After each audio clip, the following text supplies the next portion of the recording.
This is Democracy Now!, democracynow.org, The War and Peace Report. I'm Amy Goodman with Nermeen Sheikh. In a rare show of bipartisanship, House lawmakers overwhelmingly voted Wednesday to force the social media app TikTok's Chinese owner, ByteDance, to either sell the app or face a ban in the United States. On this vote, the yeas are 352, the nays are 65.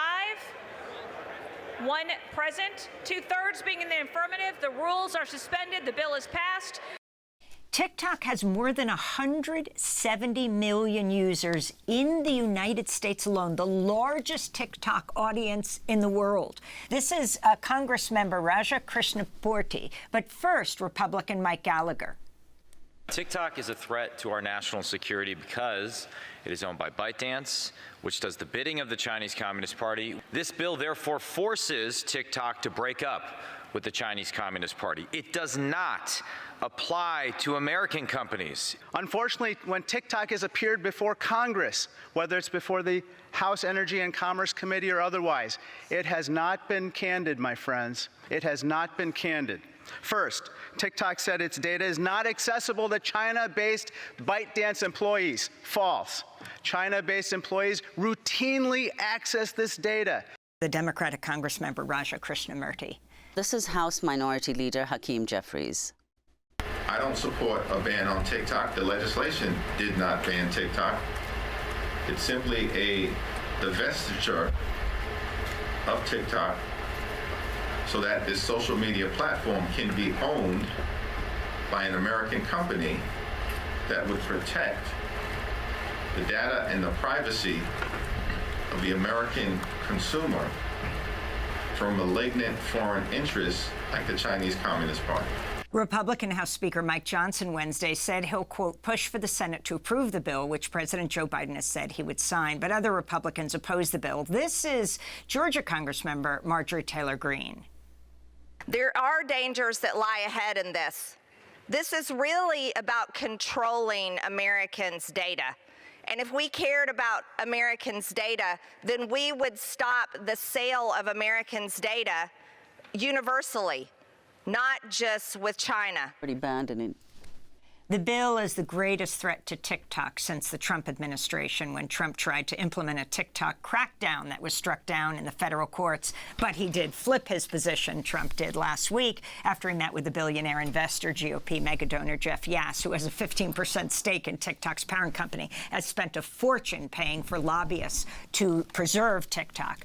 Meanwhile, rights groups like the ACLU say such a ban would violate the right to free speech. For more, we're joined by Ramesh Srinivasan, professor of information studies at UCLA, host of the podcast Utopias, author of Beyond the Valley, How Innovators Around the World Are Overcoming Inequality and Creating the Technologies of Tomorrow, joining us from Oaxaca, Mexico.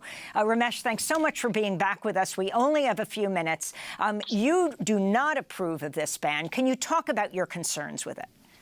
Absolutely not. It's disenfranchising to many young people in the United States.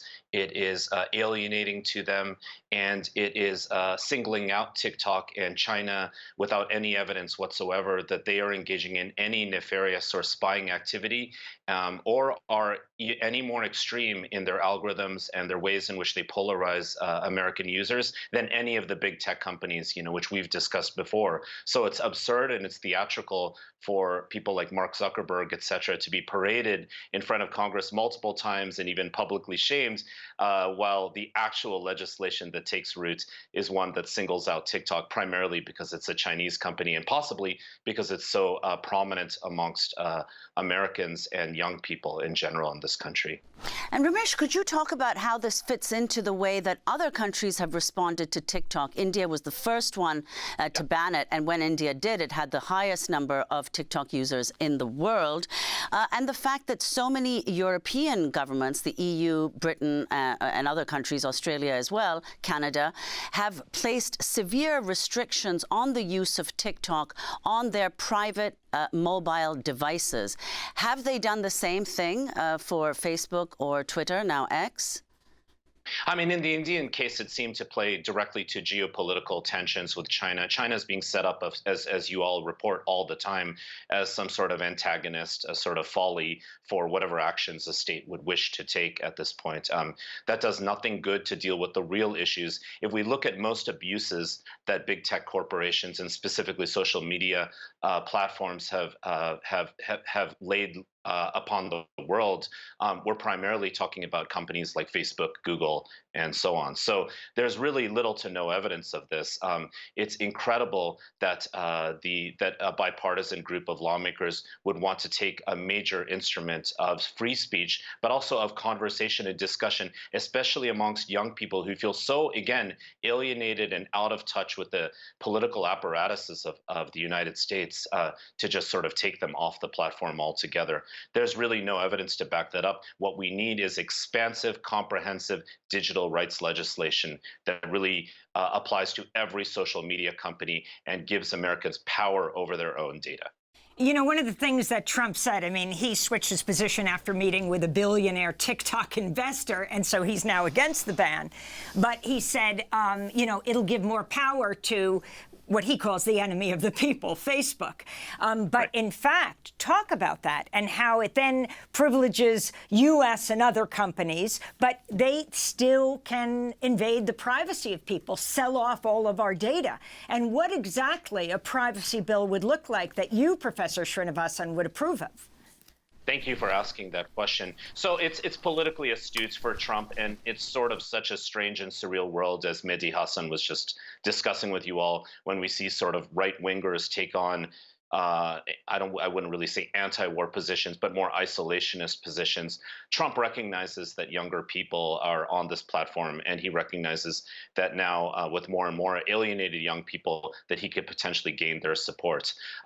Facebook in particular, but many big tech platforms have committed repeated abuses around the world, from labor practices to the hiring of exploited content moderators to mass-scale disinformation that has been directly tied to genocides in other parts of the world, to support of authoritarian leaders and so on. So Trump's critique of Facebook is merely based upon it not supporting his voice writ large all the time and the extreme content that he always puts out. But what we really need is to recognize that everything we do in our lives, and this is not just true in the United States or here in Oaxaca, Mexico, but all around the world, almost everything we do is turned into data, into what we call digital footprints. But that data is being harvested by private corporations and states, right? Basically everybody but ourselves. It's basically a taking away of democratic power. So what we need to do is to really have power ourselves and have constituencies have power over controlling what data is being collected about us, how it's being retained, how it's being aggregated, how it's being bought and sold. And what we really need is expansive legislation, again, that deals with the economic outcomes of digital rights. You know, we need to support data unions, paying people so people have even equity in data grabbing corporations. Note, many of these corporations started on the backs of an internet that all of us paid for, American taxpayers, and use our roads, our infrastructures without paying taxes. So what we need are economic rights. We need personal rights, so we control what is datafied about us. We need to ask big questions about what should not be datafied and what should not be in the hands of these shady corporations, recognizing that our data are bought and sold, and that can be very, very much a violation of free competition. We've seen a lot of Federal Trade Commission acts. And basically what this is being done is to wield us. It's influencing our behavior. It's influencing our lives. It's constructing our consumption. It's even constructing our sense of desire. And as we've talked about, it's reinforcing discrimination through discriminatory algorithms and discriminatory practices. So what we need are rights-based legislation that are not just about individual rights or privacy, but really bleed into the question of the economic rights we all have and need to have around the planet in our digital lives. We want to thank you so much for being with us. Ramesh Srinivasan, Professor of Information Studies at UCLA, host of the podcast Utopias, author of Beyond the Valley, speaking to us from Oaxaca, Mexico. A hilarious side note is so many young people were calling into Congress saying, what's Congress? What's a senator? Because TikTok said they should call. I'm Amy Goodman with Nureen Sheikh.